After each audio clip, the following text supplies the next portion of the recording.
Hey, I'm Scott. And I'm Chris. And this is Doxalogic, where we help you think with your Bible.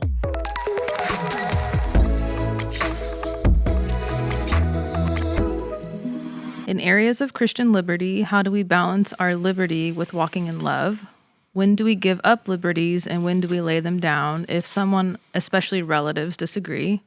And then they've quoted Romans 14:15, for if your brother is grieved by what you eat, you are no longer walking in love. By what you eat, do not destroy the one for whom Christ died.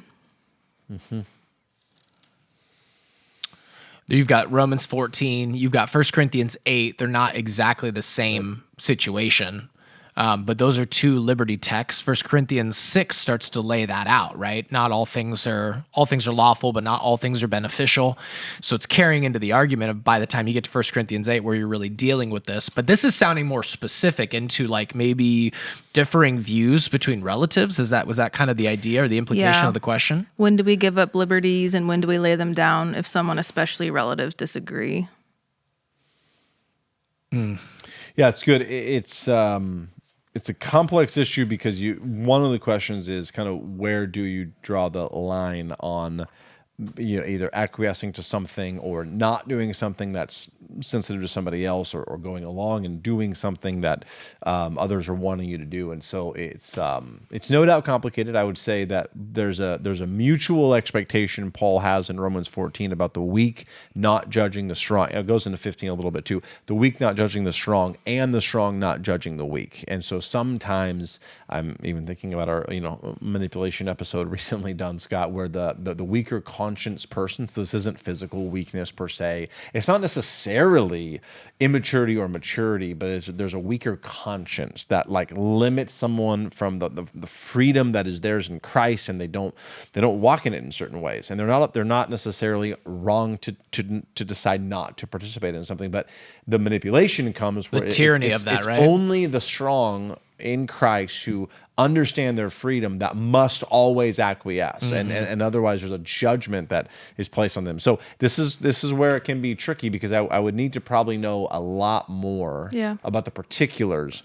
One of the most egregious ways this sort of a thing was treated was about medical choices related to the vaccine, mm-hmm. and whether to take it or not. And there was a whole lot of manipulation in certain families felt like, I don't think I want to do it, versus you have to do it or else you won't, be around our family or whatever it is. And that's only one example, but there are others, but it's very relevant. So, and then they would throw Romans 14, I'm grieved if you don't do this for me.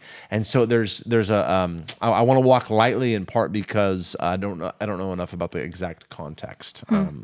But there's a mutual responsibility that the weak do not judge the strong, and the strong do not judge the weak. Yep. Okay.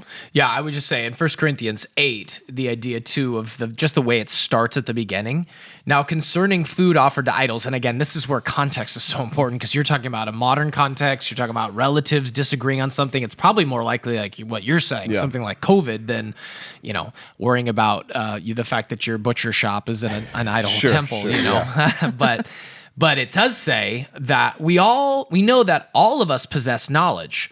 This knowledge puffs up, but love builds up, right? And so you don't use your knowledge. Say if you're even in the case of like the stronger brother, you have a conviction that you don't have to abstain from this thing because this thing isn't evil in and of itself. Mm-hmm. Even though the weaker brother associates that with something that now is incongruent with their life in Christ, and so.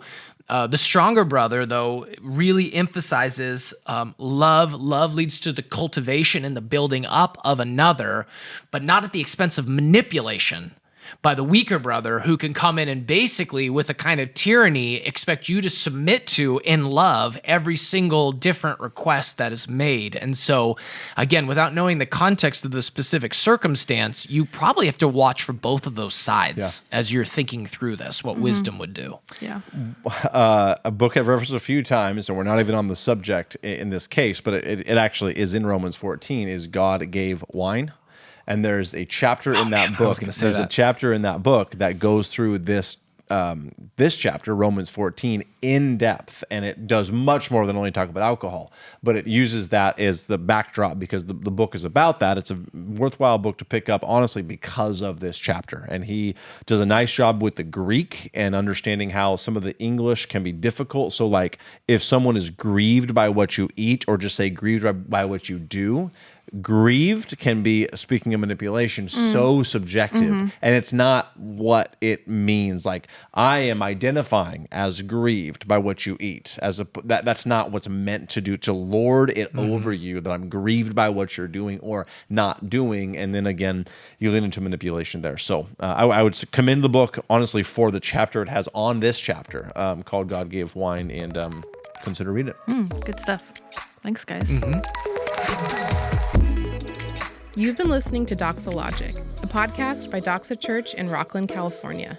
To learn more, visit us online at doxa.church.